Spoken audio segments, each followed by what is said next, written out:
Hello friends, welcome back to our YouTube channel. If you are new on my YouTube channel, please subscribe my YouTube channel. Also press the bell icon for the latest updates. Today we will discuss about how we can add or link your bank card in Play Store. First of all, open your Gmail account. When you open your Gmail account, then click on your Gmail icon. After clicking on Gmail icon, then click on manage your Google account. Then click on payment and subscription. Then go to manage payment methods.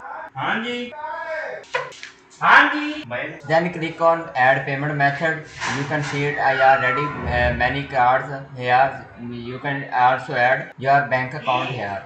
Just click on add payment method. When you click on add payment method, you see here you can put the card detail here. After putting your card details or billing address, then click on save. After clicking on save, your bank account will be a link to your Google account. This is a simple technique about how we can add our Mastercard, bank account, Visa card in your Play Store. Thanks for watching.